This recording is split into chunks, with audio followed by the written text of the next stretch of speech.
makes me feel like a man. You want every team to lose any other game? Sorry. Bailey Zappi just did another dime. You know what?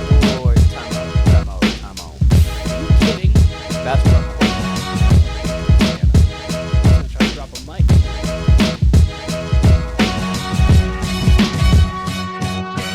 Welcome to the Warner Brothas Podcast. I'm Kyle, joined by my brother Keenan, joined by my guy Duke. Duke, what's up? How you doing?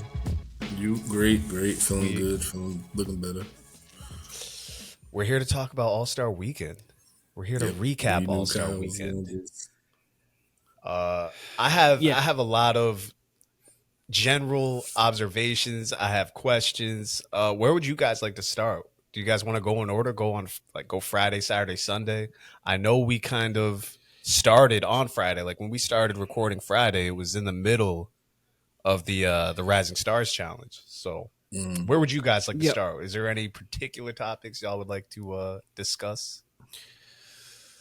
Let's just start with Saturday because we really talked about Friday. There wasn't more to talk. By the end of the pod on Friday, we already know who won. Like everything was already settled. So let's just start with Saturday. Let me give you my quick review of Friday. Oh, never mind. I hit the group chat. Okay. I hit the group chat late Friday, early Saturday, whatever you want to call it, because I happened to watch the highlights and was impressed what I saw with the Rising Stars Challenge. I didn't really see a lot of the celebrity game besides like some clips on social media. I forgot they did the 4-point line and the random shit. That game's like fun just for entertainment purposes, whatever. I was impressed. It was more competitive than the All-Star game. It's a fact. No lies.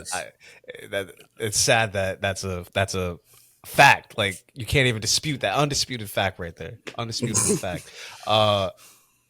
Friday, I was very impressed with like how they were getting after it. And you said that on Friday. You said, if you see the effort, you'd probably be impressed with it. And I was even more impressed. Like they were genuinely like that's at least what the old All-Star games used to be like. Like half-hearted defense, and then once it starts getting serious. You might get some one-on-one play in there, whatever. But I'll let you guys go and take it from Saturday on. I was impressed with what I saw with the Rising Stars Challenge, but keep going. Alrighty, so we've got Saturday. We start off with the skills competition, and which I've seen zero of. I went through in our. Even as of this moment, I've seen zero of it. Honestly, really.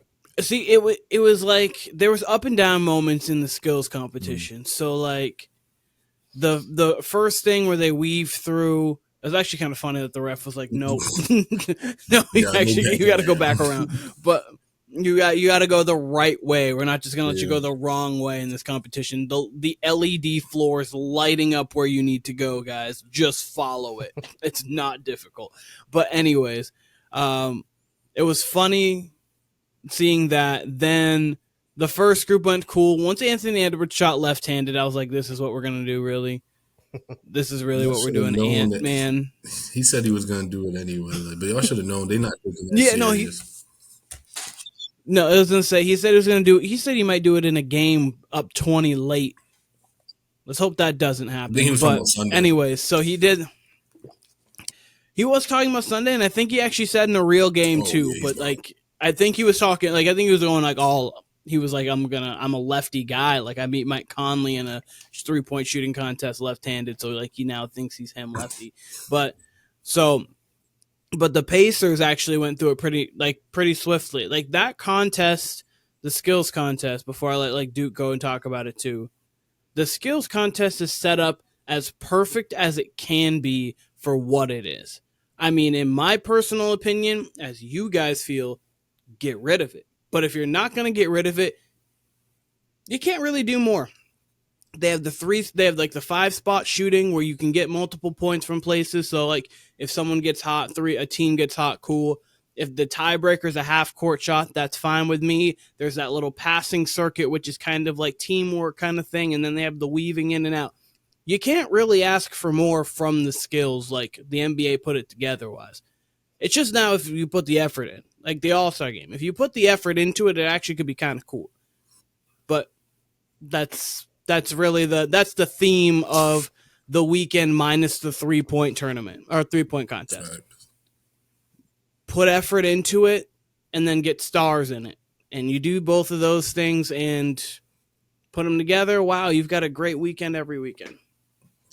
But Duke, I'll let you go talk about it. I mean, I like nothing but the same thing to say. I like that this year the skill was different. With that whole passing thing, it actually was moving one of them in the middle. That was cool. Yep. I like the point system too. That was cool. Yes. But like it makes it seem like it looked like at first they would have to do like a 3-man weave, and then like during the midst of it, everybody just kept going for sixes when they had to win. I'm like, if that's the case, you would do that off rip anyway. That's just being strategic. But yeah, that was cool. I like that. I like that they did 3 different stages of it, but for what it is, that could be just a 1-2 round thing with the fastest time. Like you could put all of those things in one thing like they used to. But I understand they want to, give more time to it, and that's peace. I did like the shooting. The shooting was dope, but they need to keep that. I think you mix the weaving with the passing, and cut one of those out. And then, like you said, if you have to tie, I'm cool with the half court shots.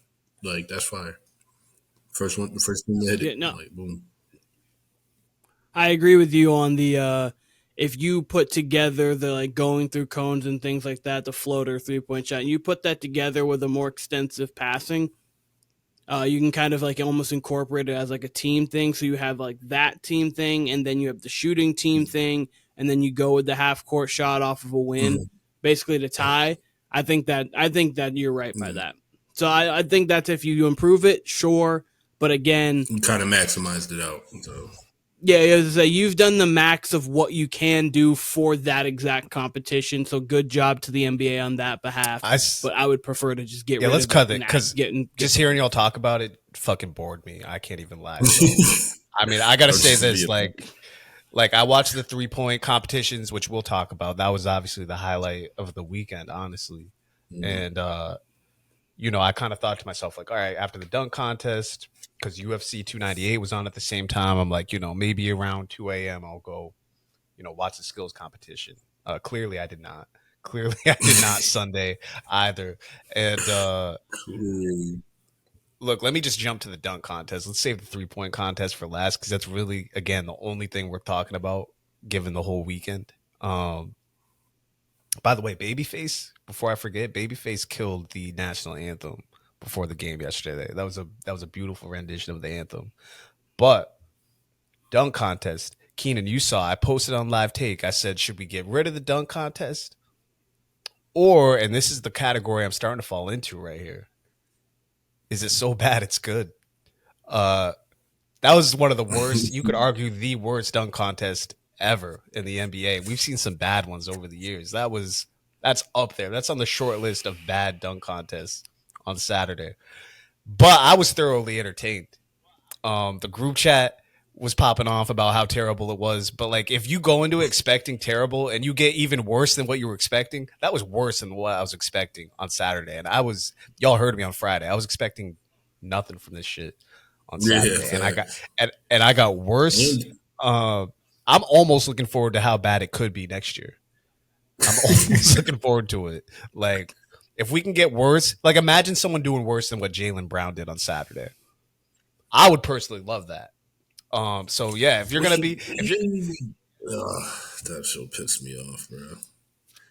He didn't even know he first of all he shouldn't have even been in the final. The fact that he made the final is suspect. Then the fact that he did. I'm gonna run. I'll let you guys go. I'm gonna run through all these dunks. He tried to. I just need to. Just wanted to say. He tried to do. Go on, Kyle. He tried to do the D Brown dunk, and it ended up being a 2015 Cam Newton dab dunk. Is what the fuck it ended up being. Dab over. Yo, that was so trash, bro. Man, over that someone in a chair. And the worst part is it could have been fire. It could have been. It could have been. It could have been worst. You're gonna look at the ball go through the hoop, land, and then go. Oh, I forgot. Like it was bad. It was bad. Like what looked like a Teen Titan when he just has the cape over the top, like the gargoyle. Cape Crusader. Hey, this has nothing to do with the dunk contest, but by the day I get mad at Celtics fans who did not want to trade Jaylen Brown for Kevin Durant. Just want to throw that out there. And the dunk contest has pissed me off more about that somehow. Somehow I related the dunk contest back to that. That was just embarrassing. But I'll let you guys... me about it. I'm gonna let you know. What killed me about it is I had a bet that there will be a dunk less than 39.5. These idiots changed the rule to the lowest points you could get is 40. That's why they was giving everybody those 47s or 46. So I automatically could have automatically lost. Like that shit should have got null and void. Wait. Time out. What site are you betting on that even has that? Oh, I was in one to win $100,000. You had to get 10 things right. It was on BetR, to be honest. It was on. So they had a category. And they had a category that wasn't even possible. That wasn't even able to be done, bro. That's fucked up. That's hilarious. And keep it banned. If it wasn't for what was it? If it wasn't for, matter of fact, I got it right here. If it wasn't for the rules being completely opposite. Nah, it's not even that. All right, so it was 10 things, but you had to get all 10 right. Word. I wonder if it's still up here. It's probably still up here. Yep. Oh yeah, right. I got it right here. So, it's 39.5 for the dunk contest. I picked lower. 3.5 total perfect scores in dunk contest. I picked lower. Rising stars, Wemby more points or less points than Chet. I picked Wemby for more. Steph or Sabrina. I picked Steph. All-Star game going over 364.5 points. I picked more than that. It was an All-Star jersey, All-Star game jersey, number 22.5, or lower. I picked higher, but ended up being Dame, so obviously it was lower. Then it was half point on a half court shot. I picked lower than Dame gonna splash 2 of those. And then I did the 3-point contest, 28.5. I picked over. And fucking Dame had a chance again and dropped the whole 4 part. We ain't even gonna talk about it. But nonetheless, if Dame didn't do that, I would be out of $100,000 because these niggas gonna get less than 40 points in a dunk contest. You know how vexed I would have been, bro. Oh man. But yeah, are they gonna get you in the category that's fucked? I didn't even realize you couldn't go below 40. That was trash, bro. And then another thing was trash. Mac McClung did a dunk on his first dunk that nobody ever seen. That's a 50, bro. I don't care that he messed up. Exactly. We're gonna get there. We're gonna get there. Dunk. We're gonna get. I promise you guys, we're gonna get there. I'll say this. Give me my shot. I'll say this. When I was watching, I think at this point, after the 3-point contest, I had UFC 298 on the TV, had the dunk contest on my phone, and I thought about switching it over, but it just wasn't happening. So I could mainly, the main audio I could hear was the fights, right? So I would mostly catch what the scores was, either after or I'd see it in the group chat, but I couldn't really tell what was going on. But the judges were just terrible. From what I could catch from what y'all were talking about. So you compound that with how bad the dunks were with the participants, the fact that we had 2 G Leaguers, obviously Max defending his crown, whatever. But then you got Jalen and Hani. Find the man to a 10-day. Exactly. And he kind of showed out in the Rising Stars he was challenge. the MVP. And technically, he was the MVP last year. Jacob is on the Knicks. Just got signed. But he just got. I think last year he was the MVP of the G League. Oh, what? Yeah, I think he might have been actually. They won the finals last year. I know his team won the finals. He was averaging 24 a game. I actually think he might have been MVP of the G League last year. If not, it was in the running, and his team made the finals and won it. So he's actually balling out. He's gonna be it's not like he's playing bad. Not that he's not in the NBA, but it's clear he's gonna be like that guy on the Lakers a few years ago. Bryant, don't talk about him like that. He'd been in the My G man League played forever. in the G League for 15 years and dropped like 7 threes in an NBA game. That's gonna be Mac. They're gonna be like, all right, we'll let you on. We'll put you wherever. We'll let him go. All right. So this dunk contest. Put the cape on. So here's the thing. Except put the cape on. You strip back the moments, like the judges threw off the dunk contest entirely from that Mac dunk. The fans were booing Jaylen Brown too. Rightfully so. I also think that had to do with, I was going to say, that's Indiana. Plus, also, I think it's the fact that his dunk was fucking trash. His dunk was just over. It was the most overrated dunk in the history of the dunk contest. His first dunk was anyway. straight. No, his first dunk was fine. The second one was terrible. That was over the chair. No, that's the one we're talking about. That's the most overrated dunk in the history. His first dunk was trash too. Wasn't his first dunk like a reverse? No, the first one was this, and then it was the Nico homage. He did that was hard. It was an old Dominique dunk. It was hard. And he threw it in. It's not like it rimmed and rattled like that other dunk somebody got asked for. It was trash because I'll tell you why. I'll tell you why it was trash. If you're gonna give homage to Dominique, you gotta fucking do it like Dominique. You can't get up there and do a half-ass windmill, which that shit was. Like that wasn't even. He didn't do a half-ass. He wasn't behind his head and did windmill. He did this and then came through. It wasn't that bad. And he threw it in hard. Like pause. That. The only difference, if he was going to do fully Neek, he would have done it with two hands. Because Neek, that Neek is the two-hand punch. I mean, obviously he could dunk with one, but Neek was the two-hand kind of guy. He wasn't putting the jersey on or nothing. It was just, you know what I mean? Yeah, no, so it was just like he brought the guy out, whatever. That was a little weird. That's a 45. Who the fuck was that guy? Who the fuck was he? Like, nobody knows who that was. Nobody knows who that was. The dunk wasn't even close to Dominique's, whatever. We can agree to disagree there, but... I mean, this is now like before I was saying defund the dunk contest. Now I kind of want to keep it if it's going to be this bad. But hold on, you talking about when he brought up Kai Cenat? No. I'm talking about motherfucking the dude in the Dominique jersey. Who the fuck was that? The random black guy in the Dominique jersey. I have no idea. Nobody knows who it was. If someone knows, I hope someone knows. Like, I just don't know who it was. Shout out to whoever that guy is because he's a person. So, like, shout out to him. He got on the NBA court. No shout out to him because he was part of a trash ass dunk contest. That's not his fault. He got a million. Okay, well, hold on. Hold on. Hold on. You hate him. It's not his fault. I am hating. To be completely honest, but at the same time, I'm promoting it. I like this dunk contest for how trash it was. So I want. You just want to see. If you're just judging the dunk contest off of the dunks, it wasn't terrible. No, it was still terrible.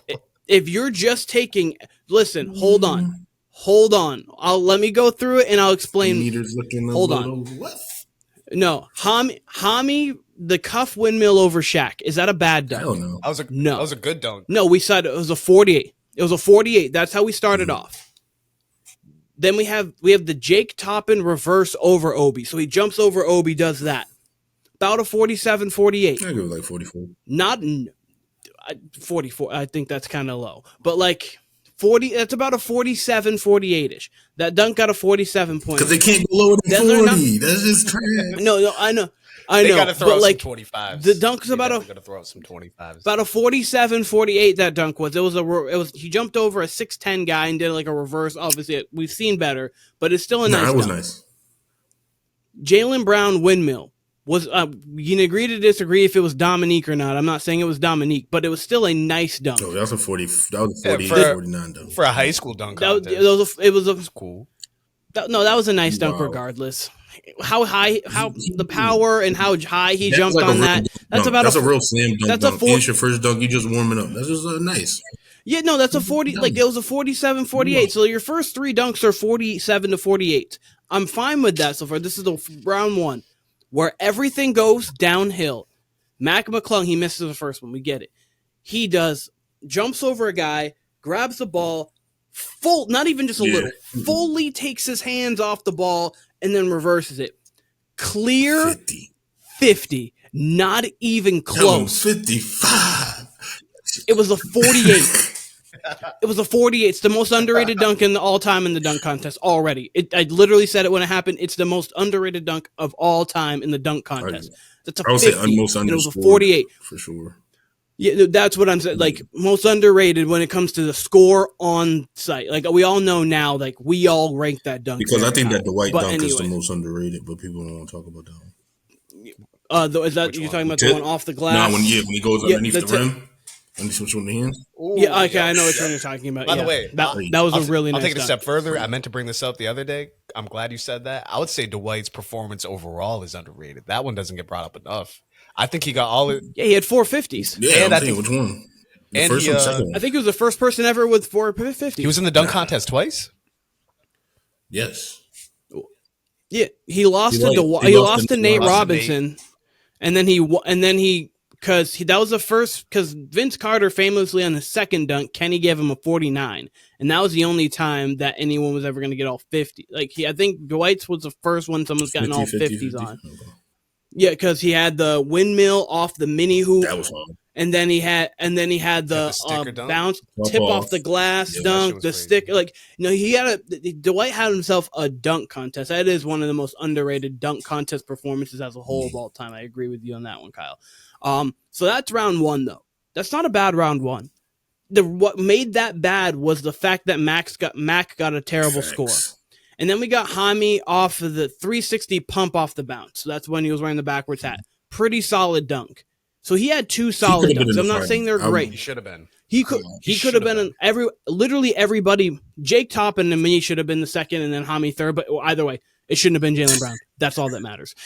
Literally, just shouldn't have been Jaylen Brown because then Jake Toppin had the reverse between the legs dunk. That's a good dunk. That's the way you finish. That was good. No, he didn't. I was gonna say he didn't finish it clean, which made it go from like a 49-ish to like down to like a 48. But the fact that he did the 360 and then put it in between his legs, that's still a very good dunk. Jaylen Brown, one hand over the chair.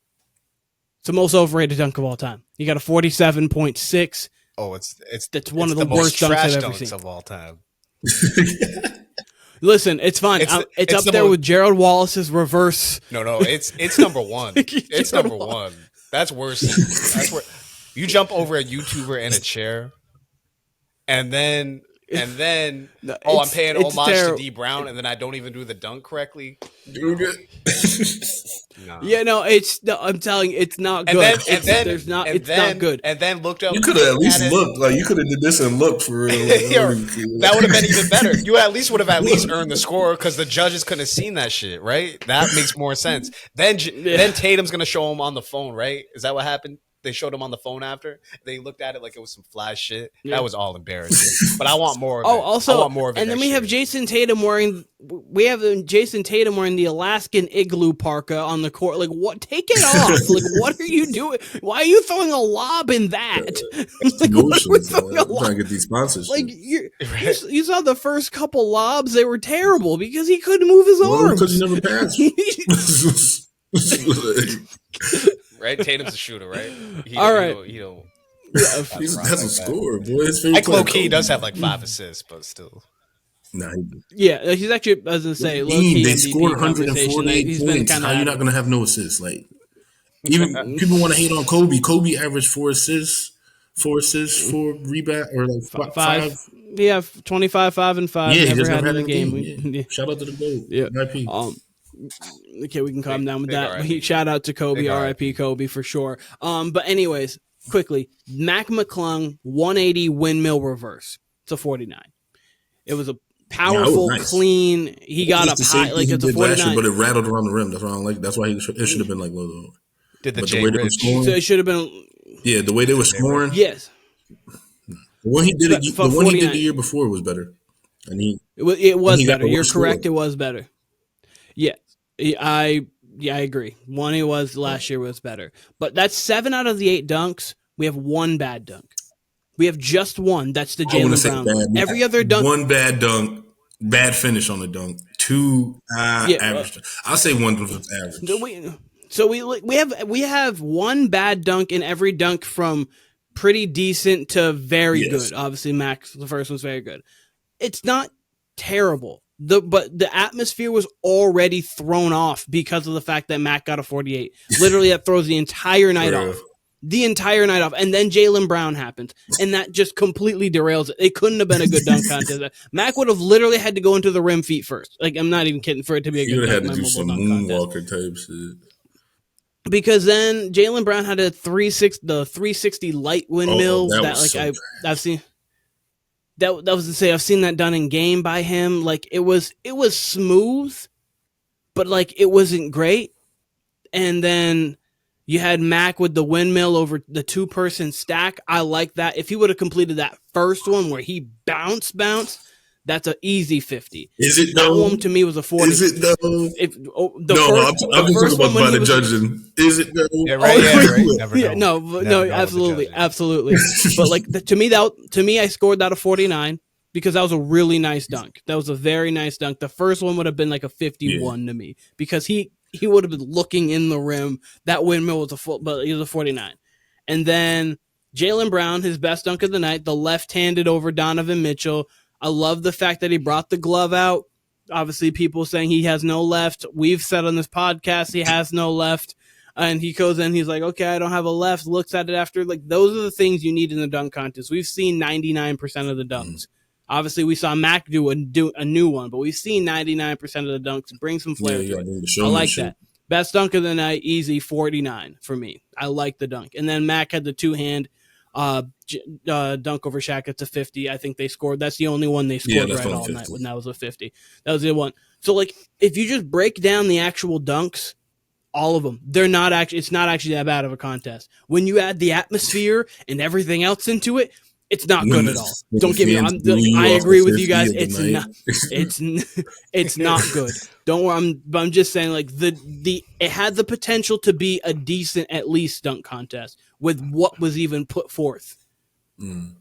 But the atmosphere was already ruined. You ruined it once you didn't give Mac a 50, and then Jaylen Brown himself ruined it when he's coming down the guard, when he looks like he's grinding down a guardrail with a skateboard and just arm out. You're like, what are you doing? Wait, who did that?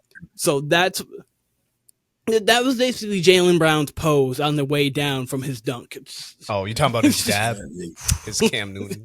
I'm talking about his dab. Listen, he dab Brown. He not D Brown. He dab Brown. He's dab Brown now. Listen, I'll say this: Jaylen Dab Brown. He's the Dab Brown band. Oh my god, Dab Brown.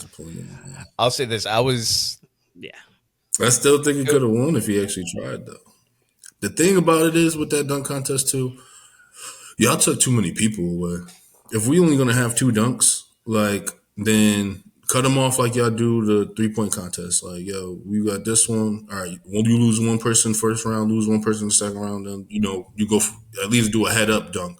Like, make every round in the finals like how Aaron Gordon's and Zach LaVine's back and forth was. Like, okay, y'all going dunk for dunk until we got a winner. And we better make the first one because now the pressure's on. I mean, because I think, like I said, I think what's his name did a good job. Well, nobody expected to. Lil Toppin. I think he did a good job. Jake. I think he should have been in the finals with Mac. We was talking shit about that nigga last pod. Now I'm like, we really were. We really were, and I do want to shout him out because, in fairness, he did enough to shut me up in the sense of why are you there? Oh no, yeah, I understand. There's also in the sense of there's I want to be like, there's a sense of like name wise, why are you there? But he did put on a performance enough to where like he put on 2 good dunks. I can't hate on his 2 dunks. The reverse over Obi, and then the reverse between the legs, like 360. Those are 2 good dunks that should have landed him in the finals, and maybe in the finals we see he does something crazy. I think him and Mac might have got busy. We never know. We'll never know. But at least we got the Jaylen Brown glove hand dunk, which Brian Windhorst said that's going to come back to him in the playoffs when he has a terrible game with his I can see him versus Dame, and Dame be like,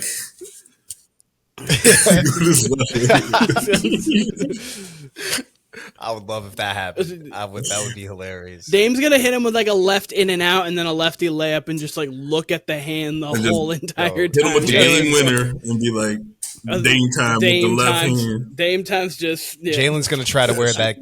Jalen's gonna try to wear that goddamn glove during the game. I'll say this. I'll say this. I really, honestly don't even remember Jacob Toppin's dunks. So, I mean, maybe that makes me a hater. Maybe that makes me a fake fan. I don't know. Oh, we know you a hater on All-Star Weekend. You're the number one hater. Of All-Star Weekend, yeah. But listen. I'm all the way back in on the dunk contest if it's going to be this trash. I want it more trash. I want it so bad we can hardly, like, I want it like bad reality TV type bad. Like, that's you don't want that Birdman and 10 and 20 attempts. You don't want that. I can't express to you how much I don't want that. I'll say this. I don't want it that I do. bad. I do. If it's gonna be this bad, which it's gonna continue to be, like just imagine. And I'll say this. I was gonna bring this up during the All-Star game, but just imagine what All-Star Weekend's gonna look like in 2029 if it's this bad now. And it was trending this bad, like 2016. That was arguably the GOAT dunk contest, right? Aaron Gordon and Zach LaVine. Bad All-Star game. Like that's around the time it really started getting bad. Was mid 2010s. Right now we're mid 2015, 2016. That was that was where it started. Those 2 years, and then went back. And we're mid 2020s now.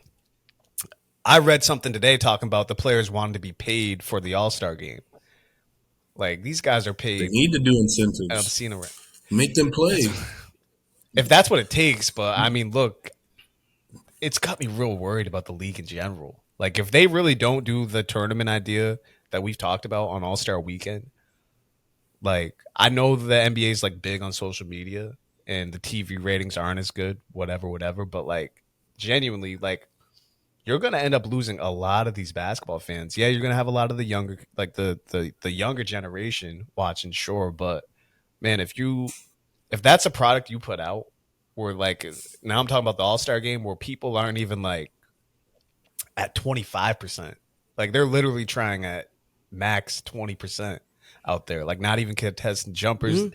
And I thought it actually started pretty good. I thought the defense was okay in the beginning. You know what I mean? Like you want it to at least simulate what, half-ass pickup looks like in the beginning, at least. And then, throughout the game, it picks up.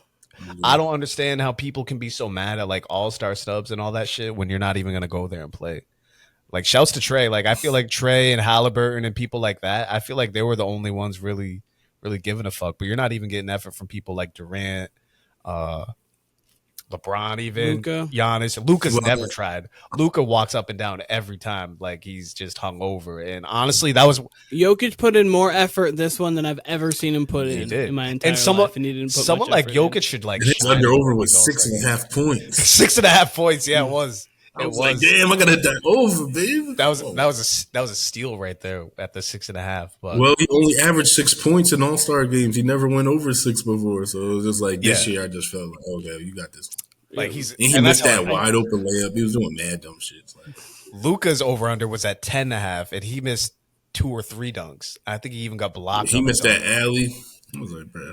Yeah, he missed his self alley, and he also shot the 72-footer for the 2-for-1, which is one of the worst. That's something things I would do if you put me in life. an All-Star game. That's something I would do, and Luka did it. Like that's the type of shit I do when like pickup gets bad and like nobody's trying. That's the type of shit I do at pickup. At like because garbage time.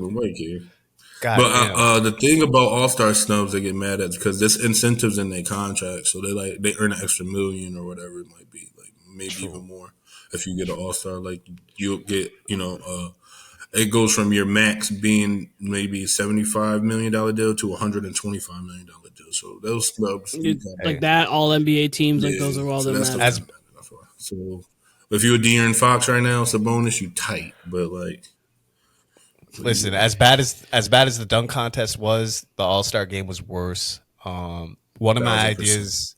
I do have a question for you guys. Hold on. One of my ideas that I was going to mention the other day, we had connection issues, so I wasn't able to bring up some of my ideas, but I think they should move the All-Star game to 9 a.m. on Sunday when everyone's hung over, so at least we can get some entertainment out of the shitty play. You know what I mean? Like if they're going to play like at 25%, 20%, at least put it at 9 a.m. when they're all hung over and maybe haven't slept at all. And we could get genuine entertainment out of this shit because that would be better than what we watched last night. After the first half, I couldn't tell you not one you play wouldn't see that no happened. dunks. You just that ain't it. We could see one. You missing out mad money. You telling me Kyle's ready to make the All-Star game much? You telling me you don't? You telling me you don't want to make it better? You don't want to see? You're telling me you don't want to see? Imagine you got Paul George in the wing. He's sizing someone up. He's going through his legs. You got Tatum guarding him. Jason Tatum throws up. I'd much rather watch that. No, I don't want. I don't watch that. I don't want to see Jason Tatum. Unfortunately, I don't enjoy seeing people throw up. I'd much rather That's watch just not my MO. Oh, you'd rather watch the shit we watched last night? I don't see nobody throw up. I promise you that they give me a never will do it because you lose so much money. And give me a 9 a.m. game after a night out in San Francisco and Oakland next year. Give me that. Fuck what we just watched. Okay. Fuck what we and just we'll watched. let the G League team do it. And then you can watch that at 10 a.m. and let them go at it. Give me the real All-Star game at 9 a.m. Give me the G League All-Stars versus the WNBA All-Stars at 10:30 a.m. Fresh off of hot night drinking, hot coffee. Give me hungover LeBron. Coffee in the morning. Give me hungover LeBron. Give me hungover KD. We'll see who the real hoopers are at 9 a.m. Hungover. They were probably drunk during the game. That's it. Imagine how drunk they are at 9 a.m. Imagine how drunk they'd be at 9 a.m. I remember my first All-Star game. It was me, Bob Cousy, Dr. J. Wilt. Yeah, that was about 68. I was like, yo, that's actually funny. I was like, there's a couple things I do want to bring up. I'm not... a couple things I do want to bring up from listening to different things today. One idea, one question, and then like one thought. I did hear Chris Broussard was talking about it. Obviously, he's covered the league for a while. Let me preface this. I'm not trying to like take blame or like basically give a pass for anything. Absolutely not. But he was talking about how like every single year the media schedule and the like schedules for these athletes keep getting more and more and more, where they have like so many charity events, like meetings and all those kind of things, because like this week, this is the only time they really get to meet together other than the off season. So like this is kind of like how hectic Super Bowl week is. This is kind of like the equivalent to the Super Bowl week in the NBA, because this is when all your execs can get together, because obviously late in the season, you can't get everyone together because there's travels for the playoffs and finals and things. So players are kind of getting more run down, more so than they were before. Again, no pass. That they just still like, this is still their job, but I'm just saying like it's becoming more of an afterthought was what Chris Broussard was saying, and it makes sense in that sense because of how busy their schedule is. But their job is to play basketball and put on a show, and that's what they're supposed to do. So I don't really care. Muster up the energy, and then you guys get 4 days off. So I agree. I just think that's an interesting point that I didn't think about. That's one. Two. I was also listening, and Nick Wright was talking about, because I was listening to a lot of different things today to hear just different opinions too, to kind of combat with my own. He was talking about how it's not just this, obviously, but there's like obviously the NBA media, and obviously media in general is important, and how today's media in the ring culture of today, and that's the only focus and only matter, has made awards and made things like these kind of monumental like moments, like could have been monumental moments, not matter anymore. Like Kobe facing Jordan in the All-Star game was huge. Like that kind of thing. Like the All-Star game MVP used to very much matter. And then now it doesn't matter as much, in part because obviously athletes aren't trying as hard, but in part they're not trying as hard because the world doesn't put the same kind of emphasis on what they used to. I was curious of what your guys' thoughts were on that take. You can agree or disagree. I'm just curious what you guys think. I disagree with that. I think when it comes to the NBA and like the basketball culture we see now, I think that's largely attributed to American basketball culture. Like I think that's slowly where it's been trending for the last 20 years. Because I think like, the Pro Bowl, that's hard to do. That's always been an issue in the NFL, right? But you can still get genuine moments. Yeah, you can still get genuine moments in the NFL. You can still get genuine moments even in the NBA. I mean, we saw it last year with LeBron breaking the scoring record. That was like a real genuine moment.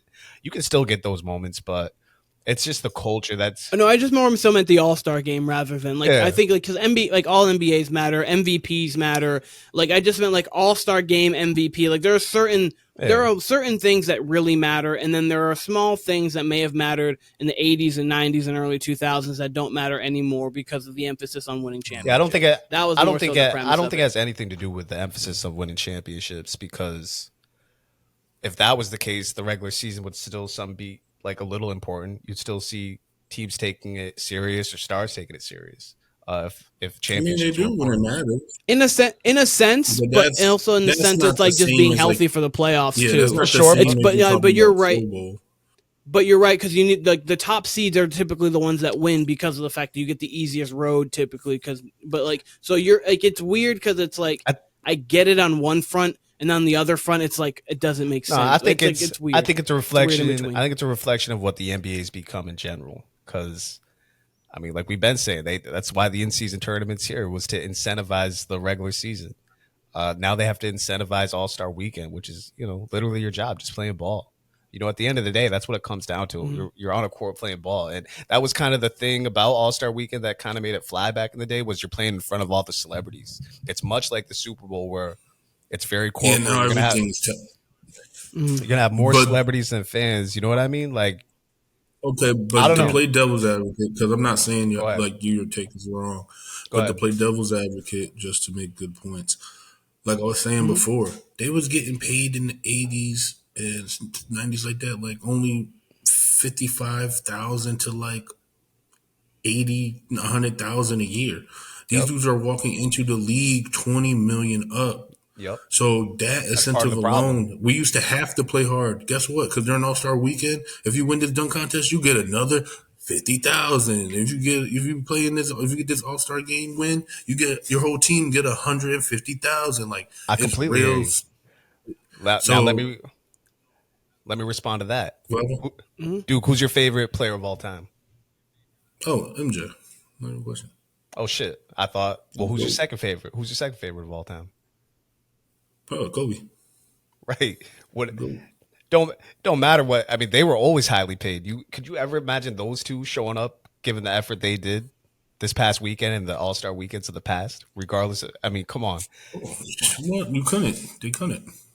But that's different competitive, and that's like we're just going back 20 years ago. But like you said, that was like even what they claim, which is probably the best All-Star game of all time, that 01 game when the East was down 20 and came back and won. And Starberry was going crazy at the end. He get like 3 threes in a row, and Kobe was going it back at him. They got the win. So you're 100% right. But all right, let's name some of the players in that game: Kobe, Iverson, KG, the GOAT, Duncan, the GOAT era. And they made insane money. Vince Carter with the game-winning block that nobody wants to talk about. Vince, Vince. He blocked Tim Duncan. That's why I hate Tim Duncan all the time. Even when I need Tim Duncan to win and lose, I hate Tim Duncan. But point being, all those guys. I like him as a person, though. He's a really dope person. Now I realize it. But on the court, I hated that. I think we all hated Tim Duncan growing up because he seemed like he was hella boring and all that. But my point being, all those players. Bro, it'd be like you losing to Poindexter every time. Like, yo, bro, come on, dog. Like, this fucking teacher's pet ass nigga keep winning. Like, Randall Miss Finster ass nigga just keep winning, bro. Like, it seemed like that. Point being, all those guys made insane money off the court, and they had pretty nice contracts for the time. Like, obviously, it's not what it is now, but yeah, for what the time it was. Even 10 years ago, people were making bread in the NBA, and they were still giving it up a little bit more in the All-Star game. Now we come to this. Oh, you give it up way more. But that's still part of that last generation of players. Like, you still talking about the last generation of players. But that's my point, though. That's my point, though. It's culture more than it is the media. I think it's general basketball culture, starting with AAU in this country, throughout, whether it's high school, whether it's college. I think it's a general hoops issue in America. It's that, but I think it's too much super analytics on we want our players healthy at the end of the year. That's part of it. I do think I think it all comes together. Like, I think the media is a part of it because they do fuel it, because it really is a ring culture now.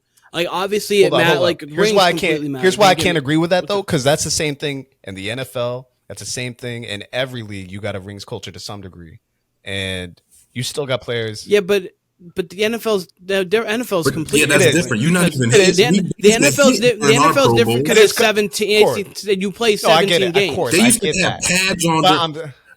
I get one that. of the hardest hits in NFL history in a Pro Bowl. I get all now that. These dudes is just throwing the ball in holes. They doing linebacker drills. They doing up downs and shit. Who do the fastest up down Pro Bowler? I get all that, but I'm saying though, like we had Le'Veon Bell trying to do the whole player movement in the NFL and all that. It didn't catch on. It didn't catch on partly because of how the league's set up. But my point being, you just don't have this issue in other sports. You don't have it in the MLB. Not that I pay attention to it, but you just don't have these issues in any other sport but the NBA. I mean, and you're having these issues not only. The home run derby is trash now. I remember Sammy Sosa, Mark McGwire going at it. I'm talking about the league as a whole. I'm talking about the league as a whole. Wait, the league's lower viewed. I mean, the MLB is weird. Like the NBA kind of almost can't be compared to much. Because the NFL is its own entity. You can compare it to the MLB. The NFL is literally compared to the MLB because the season's too long. Season's way too long in the MLB. What are you comparing to the MLB? The MLB, I mean, they coast through half of the season. I mean, you if you're comparing it to the MLB, load management's still the same thing. You used to have pitchers pitching 300 plus, 350 plus innings. That's management, though. Going 9 innings on 2 runs. That's management, though. The pitchers, they don't do that no more. You taking 3 games off. No, the pitchers don't always want to be out there. I mean, some games, like if they're dealing, of course. That's what I mean. In some games, if they're dealing, that's yes. What I mean. But like in other games, they don't but they want to be healthier and they want to kick your arm because they're throwing, instead of throwing 94 miles an hour, they're throwing 103. That's just tougher on your arm. So you're gonna have them down to 200, 250 innings. So you're gonna see that the relief pitcher. This is the relief pitcher era in an MLB, which is so important now. Obviously, it's the middle relief pitcher era where they start taking somebody literally at 5, because like you have your starters go 5 or 6. But you still, so if you have a bullpen that can pitch 7, you're lights out. For real. You still got their star players at least playing though.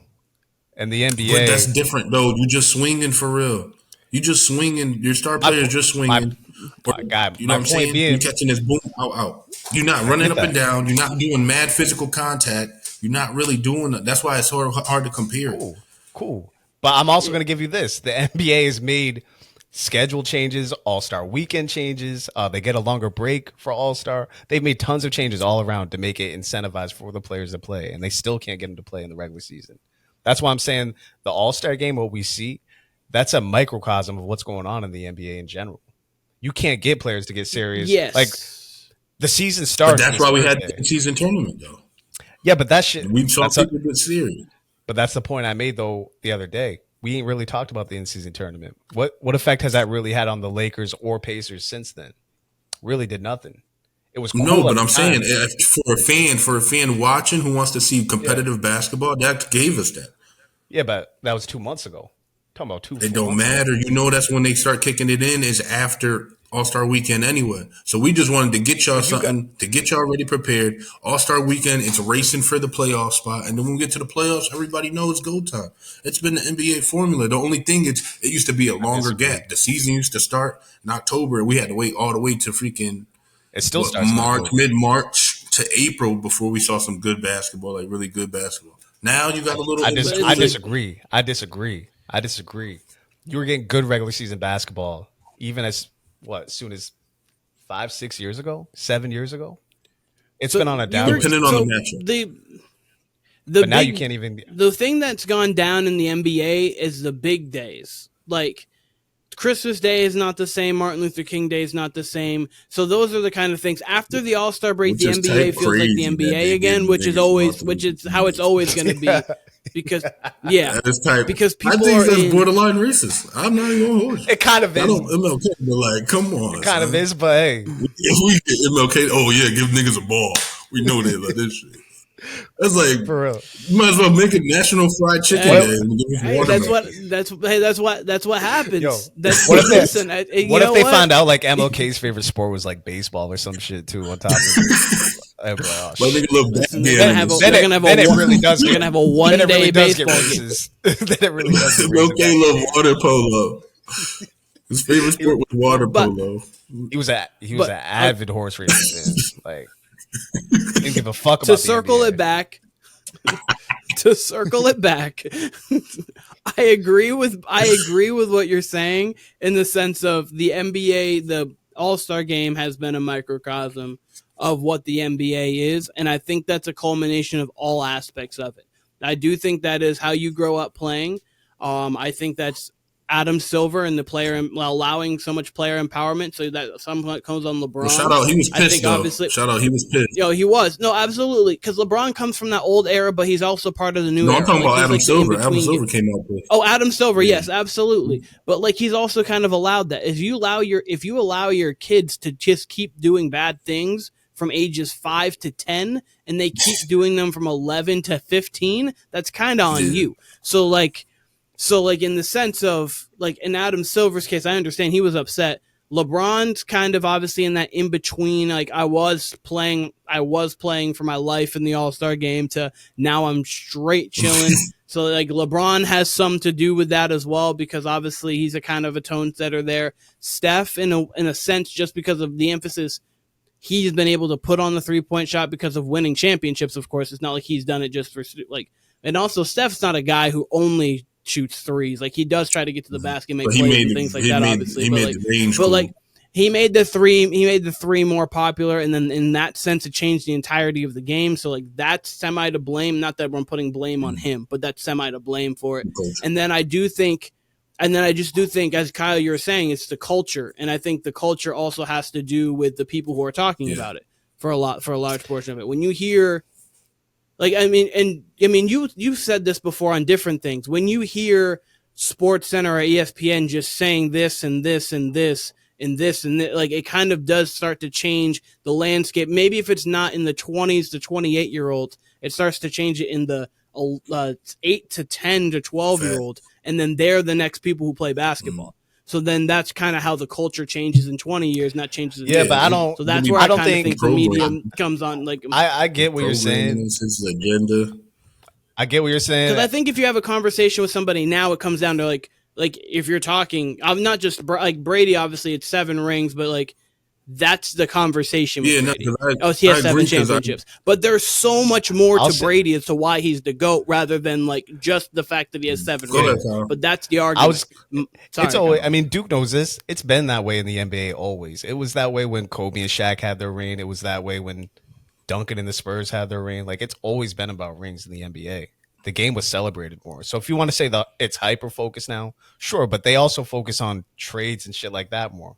You can't watch SportsCenter without it being the Lakers could be the 14th seed right now, and the Lakers would still be the main topic. The Warriors would still be the main topic. So I can't go all the way in with media. Yes. But that's what y'all said with media. I think that has to do with ring. I think that does do with like the fact that they only focus on those teams for winning, and like those are they only focus on their marketable player, like the people that are already marketable, instead of trying to bring people into the market. Like Anthony Edwards should be more of a focus. Shea should be more of a focus. Like, those guys should be like but obviously you have LeBron and Steph, but like, these are the new guys. That's why. Yeah, but like I said, those are low city markets. Well, even before Steph was there, Oakland, San Fran, or whatever, was a low city market. But I agree with y'all, because with that media thing, like, even like what I agree with, even Stephen A said, like, to a degree, where he's like, LeBron James ruined the dunk contest. Because before him, it was Stars. No, like, listen how he said it. He said, because Stars was in it. He was the main star that never went. And that made, like, every other star after him didn't have to do it. Like, it's not a good thing. Like, da-da-da-da-da. But before him. I've been saying this since 2010. Like, LeBron's pissed me off with this. LeBron's been pissed me off with this contest. Like, he should do it next year. He could do it next year and win it. Nah, he couldn't win it. Absolutely. He could.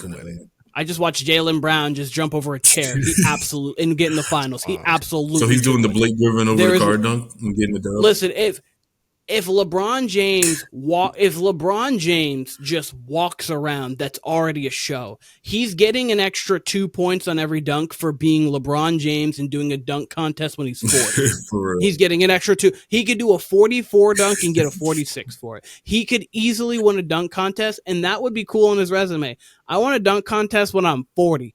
Name someone else. Nah, that's 1,000%. I think he has the repertoire, but I think if he goes into it, then other real stars will go into it, and that's where he'll lose. Like he'll versus Ja. Ja will smoke. Hey, we got Ja in the dunk contest. That's all that matters. But this is what LeBron did. Like before he did it, we didn't have no star power. Now the lineup will be LeBron, Ja Morant, Zion, and then whoever else. Maybe freaking what's his name was going crazy last night. Or last night, Cat. Even Cat was Carl Anthony Towns. I was like, damn, Cat. Yeah, like this. Making big men look good, my boy. I don't know what Cat thought he was. Kobe. He literally thought he was a cat. He literally thought he was a cat with his bounce. Like I don't know who he thought he was. Kobe 97. I said, oh shit. Yeah, Towns has underrated dunks. Towns definitely has underrated. It looked flare too. It looked smooth though. It didn't look like awkward. Like you know what I'm saying? Like how you sometimes see big men do shit awkward. At least he was trying to give the fans something too. You know what I mean? So that's a Towns. Yeah, facts. Give it the show. But all right, guys. Since we deviated from this for like 30 minutes, 3-point contest. Break it down. I hadn't even got to the 3-point contest. Yeah, because I'm still got to talk my Steph talk. You know what? I had more to give on the last topic, but I'll save that for another day. I'll let Duke. We'll give you the floor. You said you want to talk about Steph. Go ahead. Well, I'm just saying, let's talk about 3-point contest because we just gave non-All-Star Weekend talk for like 25 minutes. That's a different pod. We kind of deviated, but I good conversation. No, it was in depth. But man, shout out to Dame coming through in the clutch. He almost choked. I think it was corny because all 4 of them should have went to the finals. If y'all all tied at the same thing and it's just going to be one more round anyway, just let the 4th person go, bro. Like, why do you want to waste time with them doing this half? You know what I'm saying? You got them tired. I had the 28.5 over. I need my man's healthy to get this 29, bro. If they don't do that tiebreaker, I think Dame gets 30, 31. I walk away with this $100,000 in my mind to the dunk contest. Tell me that, you can only get a 40 as the lowest dunk. Then if he just made a couple more shots in that last rack, you would have got that. You would have got that 20. But that's what I mean. He missed the last 4. If he didn't have to do that tiebreaker, my man would have probably had enough energy, hit the 30 piece. Like, give me my money. But anyway. I hope 30 seconds of running and shooting doesn't take Dame out because in the playoffs he's gonna have a rough time this year. If that's trust me, you do every rack. Try to do every rack, and then the next like 2 minutes do another half a rack, and you have to beat it in like 30 seconds. Trust me, that's a tiring. Oh no, no, it is very tiring. I'm just saying, like, there's going to be points in the playoffs where he's that tired and he needs to make those shots. That's all I'm saying. He won't be that I just hope. No, I'm just saying. I hope he's not that tired in the playoffs. But this is again deviating from what's going on. Same thing he told me. I'm glad he did that. Even though he missed 4 and got to it, I'm glad he did it. Like I was waiting for. I was like, Dame, it's Dame time. Right? Like it didn't matter. He just needed he made the last one for the win, though. I think that was what it was. Yeah. He could have. Yeah, no. If he missed if he missed it, they tied. So and if he made it, they win. So like he needed that last one. But he's Mr. Clutch right now.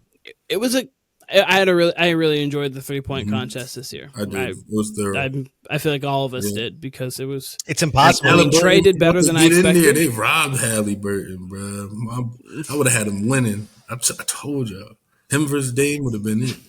Nobody wants to see Cat in there. Cat was my winner too. I thought he was going to take it, but he came out hot. I was like, damn, he was shooting. Yeah, he missed that. You felt like you needed to get to 26 when him and Trey both missed that last shot. I was like, damn, yeah, they needed that one. They needed that one, and it proved to be true because if they would have made that one, they tie with Dame and they go into an OT. And maybe we're talking about somebody else as a champion right now. But I don't even think that they tie. I think letting Dame go last, no matter what, he's hitting that. He's just something about him. I was thinking something about him. He gonna win. Letting him go last is the worst thing you could do. Here's the kind of thing too that I was thinking. I was like, because I thought to myself that he would have tied, but then I was like, Dame probably would have found a way. Like on that last rack, he would have made like the last 2 instead of just the last ones. Like he probably would have won it anyway, but like you would have had to put up like 30 for Dame. It just seems like he's that way where it's like, okay, you get 27, I need 28. Okay, you got 28, I'm gonna get 29. Like that kind of guy. So big time shot maker. What about you, Kyle? Shot maker. Love the contest. I mean, you can't really have a bad 3-point contest. I think I missed the first 3. I'm trying to think who I missed in the first round. I missed Trey. I missed Halliburton, and I missed who shot first. Who else was in there? There's six competitors. I saw Towns shoot. Malik Beasley. I missed Beasley's who I missed. So I missed those first three, and then I caught the rest. Who picked him to win? Keenan. Hey, he didn't look. He got 20. Quickly in there going crazy, boy. Hey, he's a better in-game shooter. Watching him shoot, he lifts too much for the competition. That's just his problem. Like he gets the shot's nice. Like, don't get me wrong, it's like a really nice form. It's just like for that competition, typically the guys who don't jump all that much on their shots are going to be the better for it because you get more time to set, and you don't take as much time shooting, which then that means your last rack you're not panicking. So I like Steph, Dame, Trae Young, Karl Anthony Towns, like those guys can do well in it because they're just. Karl Anthony Towns was on his tippy toes. He didn't even get off the ground, bro. No, like he's barely jumping. Speaking of Towns, he was on the line for like 3 of them. Yo, you seen that? The ref was out here pointing at him like. And it seemed like they still counted it on the score. Am I wrong? They counted like 2 of the 3. They didn't count one. They didn't count one, but they counted 2 of them. Like, right. And he was. So he probably the ref was pointing every time, like, "Hey, I guess it's okay. Hey, I guess someone look at his feet, please." He treated it like a real NBA game. He put the magnifying glass on that motherfucker. If KD can't go to the finals, he loses 3 of those threes, bro. If KD can't go to the finals on Giannis, he should have lost 3 of those threes. Halliburton should have been in the finals. He would have won. I would be up 2-0. We don't need to talk about this. Sorry, Kyle. My bad, bro. No, you good. You good. I had to let you get your shit off for a sec. No, the only thing I was gonna say was it delivered. Dame won. Like, if you want, it really doesn't matter who wins, but it's always cooler when a star wins because they can defend it. Like I was saying on Friday, I said the best outcome could be for Dame to win and then having to defend it in the Bay next year. He's a Bay Area kid. He's an Oakland kid, so. I hope. I mean, we're going to go right into it with Steph and Sabrina. I hope he defends next year, does the regular 3-point contest. Because guess what? Steph is the real 3-point champion. He got 29, baby. I try to tell him. So, look, when I was gonna bring up my ideal list for on Friday for All-Star Weekend, one of them would be to just scrap everything, scrap the skills challenge, scrap the dunk contest. Obviously, now I'm leaning into how bad the dunk contest is, but if we were to get rid of the dunk contest and the skills challenge, just make it one big 3-point contest tournament. Give me a bracket of big men shooters. Give me a bracket of WNBA shooters. Give me a bracket of guards and wings. Shit, if you want to even want to make it, 3-point rookies. If you want to give me 3-point legends and put Dame, Steph, and Clay and whoever else in there, I think you can make a whole weekend, a whole Saturday just out of 3-point contest. Kyle, I agree with everything you just said, but there's one change I would personally make. I would keep Saturday the same, and I would just make that the All-Star game on Sunday. That's what they want to do anyway. People can shoot threes. You can shoot threes back-to-back nights. Like, you can shoot threes back-to-back nights. Like, don't tell me that Steph's tired from shooting a 7, like, for going around, and he can't shoot threes the next day. Like, he's shooting, and they're shooting him anyway. I mean, Dame hit 2 from half after winning the competition. Like, if you gave me a big 16-team bracket or like even 32-person bracket of like 3-point shooters, we'd all watch that. Even like whatever it is, I would watch it. We'd all watch it. I mean, that's what the All-Star game is. That's when you start at 9 a.m. That's what the All-Star game is essentially. It's now Dame won 11 of 23 from 3, I believe. Name me a time he's ever done that. Steph's the only person, and Clay. Really, the only 2 players who can get away with that in an actual game ever. And Dame and like Dame Clay, last time he shot, I think Dame definitely gets his threes up. Yeah, but I don't think Dame's gotten 23 in a game. Maybe not, but I think he probably got like 15. But I mean, if Dame put up 23 threes in a game, the 3-point record's broken. That's all I'm gonna say. Like, whatever, like, he's getting 15 plus at that point. If he's putting up unless he has done it and I just don't know, then shout out to him. There's probably other people. There's other people who've put up 20, but like 23. Trae Young definitely gets him up. Trae Young's definitely got a 20. Okay, so Trae he should. He should. There's nobody else to get the ball. I think I said that I'm okay with. I do not want Trae shooting 23. Trey's like, you guys want me to shoot again? Please don't. Because he'll shoot him and go 6 at 20. Like it doesn't. He doesn't need to make him to like. Wait until Trae. Like typically, like, wait until Trae's a number 2, and Trae's going to become the player we all think he can be. That's a discussion for another day. But he's going to be one of the. When he comes to the Lakers. When he goes to LA, like if he's ever the number 2, it's gonna be dangerous because he's gonna be a hell of a closer. His threes are gonna be he's gonna have less contested threes. He's just gonna be a better overall player. But that's a conversation for another day. He's gonna have more confidence. Like he's gonna like when you're in a losing environment, it just kind of gets at you like damn like that. But when you're playing for a contender, you're playing to win. Like it's like oh yeah. We got a chance, like, oh, I'm trying to do everything right. Like, da, da, da, da. Yeah, put Trae in a contender. He's a problem. To me, he's perfect with Embiid. Mm-hmm. Like that's like to me, that's always what I've thought is his perfect Embiid. Because like Embiid can close. Sometimes he shies away from it. Sometimes he doesn't. All depends. But like, because Trae can give you a 17 and 15 game. But he also can get you 40.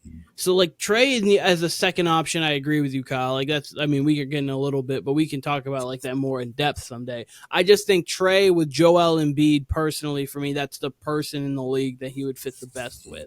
Like, him or Anthony Davis, which is why the Lakers is interesting. But, like, I feel like you'd have to reconstruct the roster just a touch depending.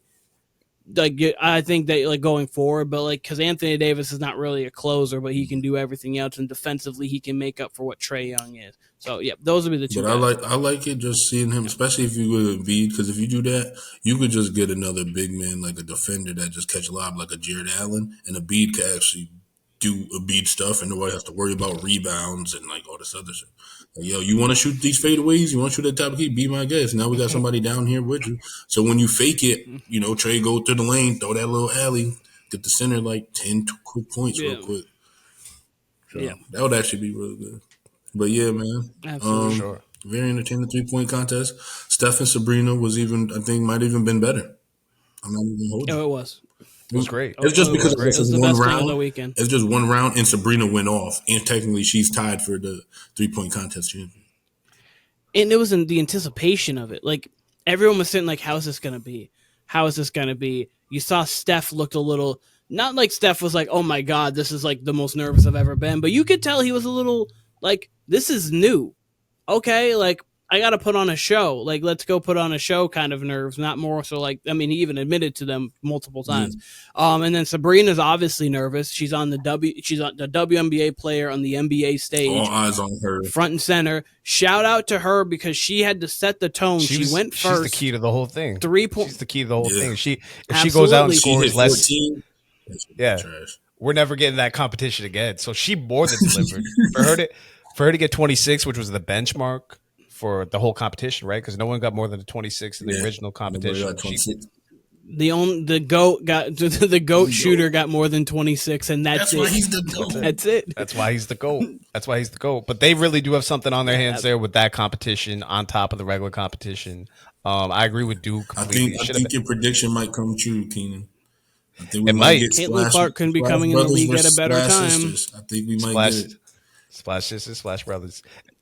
Or the only person I'd be fine with is if you took Clay out and you made it Dame, just because Dave's from the Bay too. Like if you did it, but I would rather it Clay just because it gives that, especially if Clay's still a Warrior next year for some reason. Oh, if he's not, then I'm with change that. But like if Clay and Steph being Warriors, like just from the Bay. That versus Sabrina and Caitlin, I think that fits. Okay, give me all three. Give me Dame, Clay, and Curry versus Caitlin Clark, Sabrina, and then whoever the fuck. Sabrina.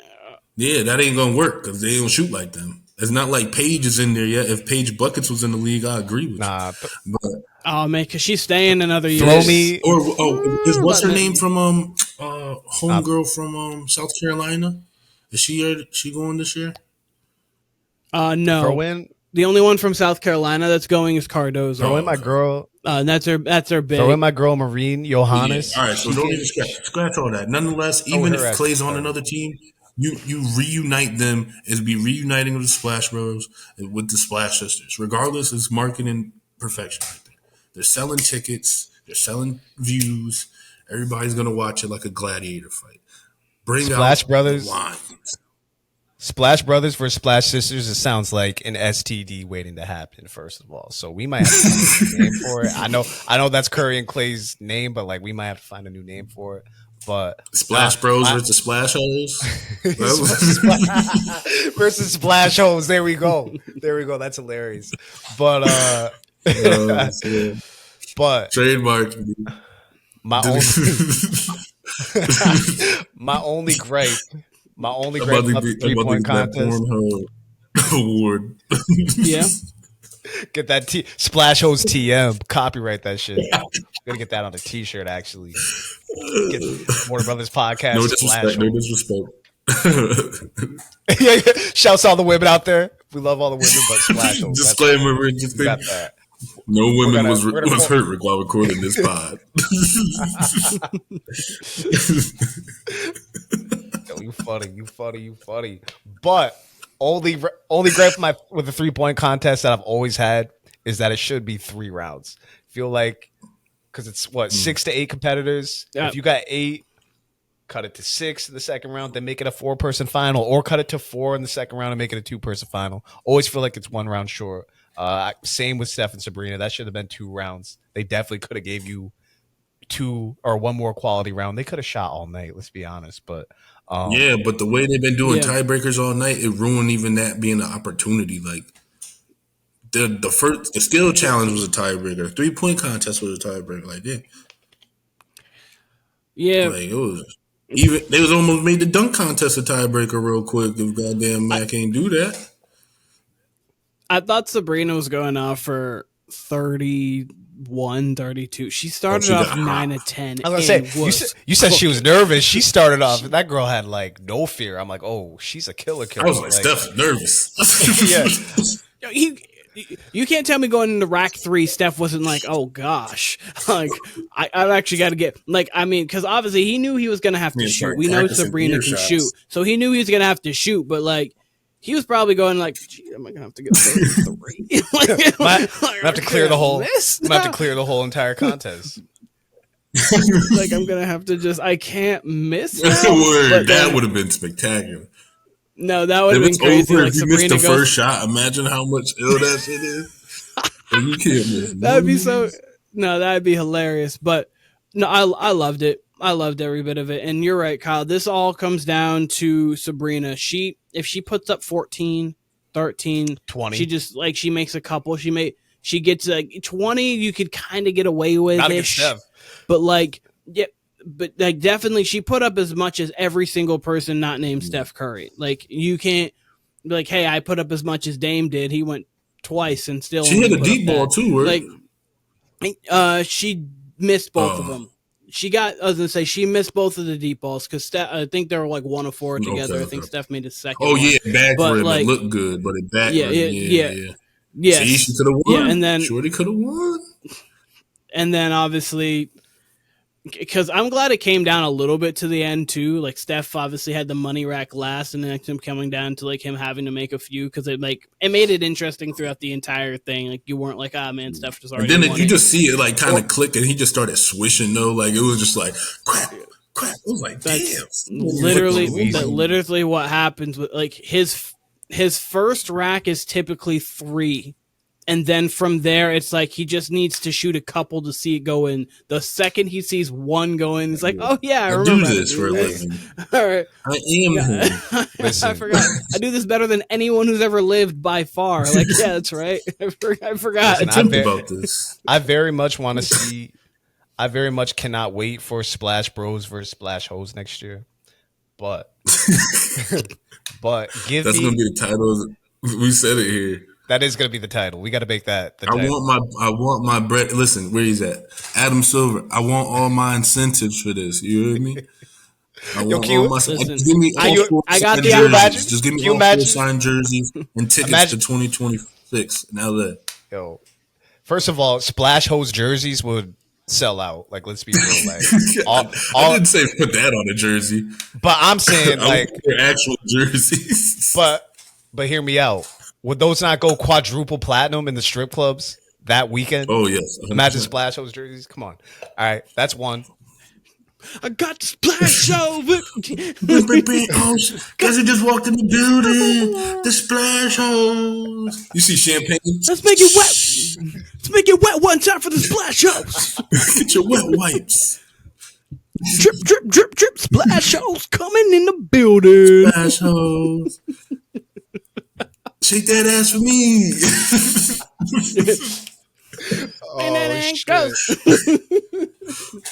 They the building. Get the Splash Hose ready. Pull up from deep. That bucket of water with me. Deep. Y'all got me laughing. Get that bucket of water ready. Get the Splash Hose in the building. Throw them water balloons.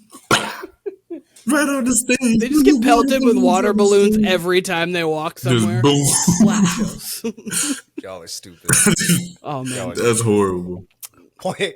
Yeah, again, no woman has been hurt in the recording of this podcast. Oh yeah, it's not a misogynistic podcast. We love. We promise. We love all you women. This is your decade. It's the decade of the women. Appreciate you. Kyle, you said that like your mixtape. Like if you remember your girls, Mitch Nichols loves the girls. Mitch Nichols loves the women, but Warner Bros love the hoes. Warner Bros love the hoes. Warner Bros love the hoes. But you said water hose the bros? What? Water hose the hoes? That's crazy. Nah. Warner Bros love the hoes.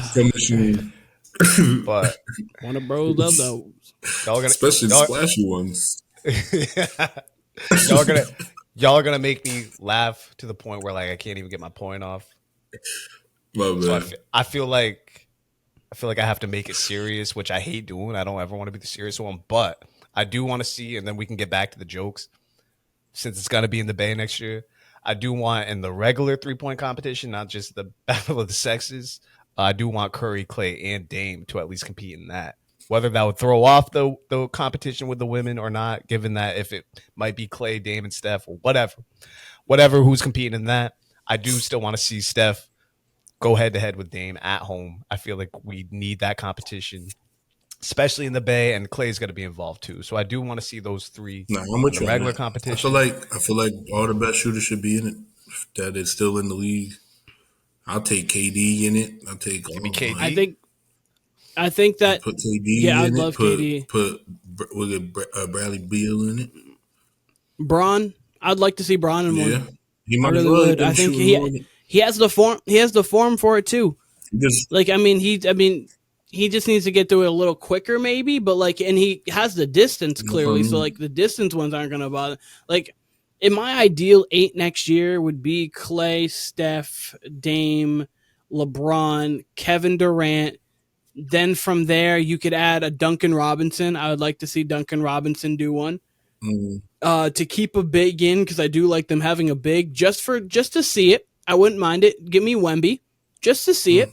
If it doesn't work, it doesn't work. You can have one person who sucks in the 3-point contest. Doesn't matter. You can have one, and then 8 throw in someone random. 8 can be whoever. 8 can be Grayson Allen. He's been balling. Put a woman in there. Put Sabrina in there. Listen, it'd be Caitlin if we're doing anything. I'm getting her first year. We're getting her. All right, y'all talking about having 3-point contests left and right all weekend. Just Sabrina do a WNBA one right before the NBA one. Y'all want to throw away the same day contest? Okay, here we got a WNBA women's 3-point contest. That's then what I'm saying. Go to the men's. That's what I'm saying. All kinds of brackets.